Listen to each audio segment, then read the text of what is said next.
1966 Galaxie 500 turn signals. So what's the big deal about that? Hey, look, hang on. I'll show you what the big deal is. It's a 1966 Ford Galaxie 500. It was essentially the family car for its day. But I happen to have one. Now the turn signals look like that. We're going to change them to this. And that's what this video is about, showing you how to do that. I know, that went by pretty quick. Hey, look, this is the front of the car. It's got a lot of chrome in the front. It's cheesy chrome, but there it is. And there are no running lights in front. See, even when the headlights are on, there's no running lights. Okay, so those two lenses there to the right of the headlights are the turn signals. Well, it's only one turn signal. It's only the one on the top, as illustrated earlier.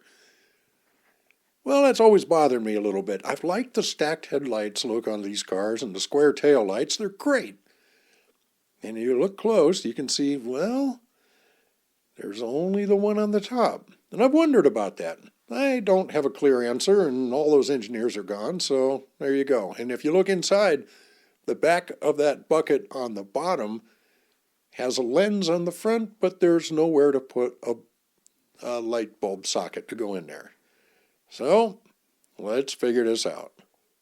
Now, I'm a woodshop guy, so I'm not really great at turning a wrench, but I can turn a wrench. I've figured this stuff out.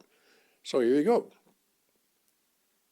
There's a couple of bolts on the bracket, and then there's those 8 bolts there just in front of the radiator.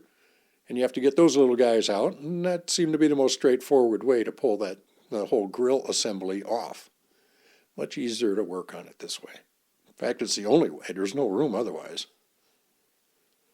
Yeah, and I know I'm kind of showing you my dirty laundry here. It's a little rusty back there. I've had this car 12 years. I don't think that grill's been off in that time, so I'm going to spray paint all that too before I put everything back together.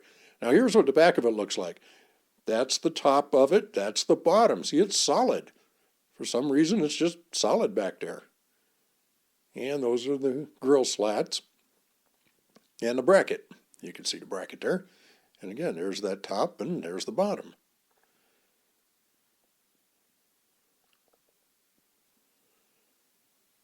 Easy enough. So I took the grill slats out and I spray painted those in nice satin black. Make sure I used a good metal paint for that. It worked out well. It'll take away some of that chrome up in the front. There's a guy in Georgia that was able to provide me with some new lenses, and I had 2 buckets with the holes already in them from another grill that I had in the way back days. Now, if you can't find these, you could always drill yours out. Just make sure that you drill it to the right size for whatever socket you're going to put in there. Now, since I had a spare grill from the way back days, I have 8 lenses now, and I could choose the most clear 4 to go into place. Mind you, they are specific, left, right, and you got to pay attention to that. And here's what it looks like when you put the extra bucket in place. It just sets in there. There's 2 screws. Very straightforward. You can do this.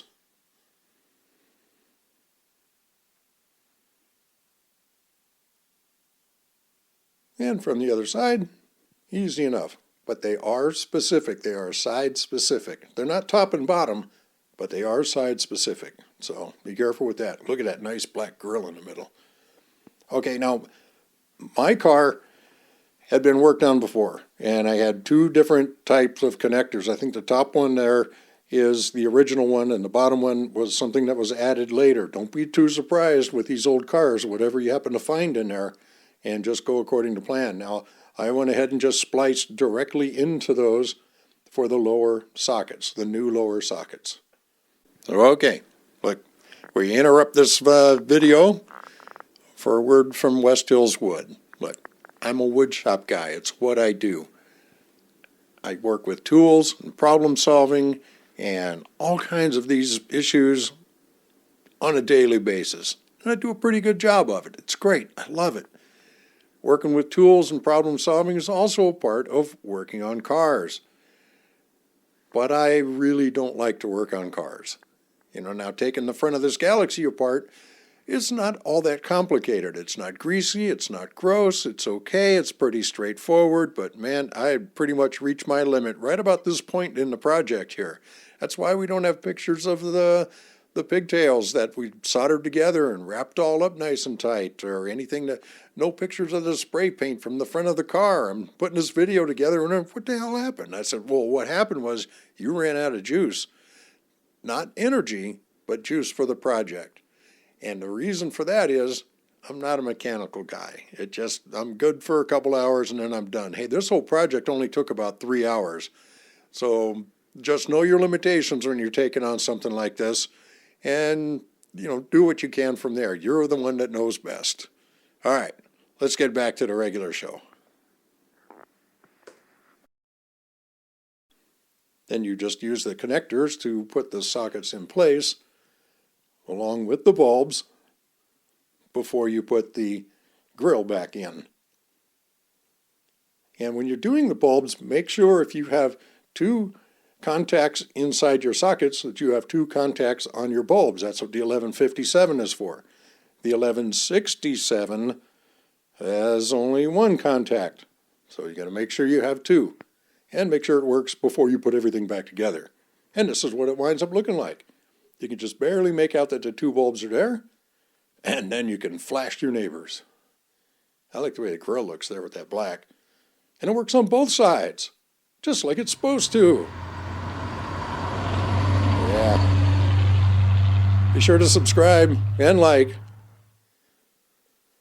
and send beer.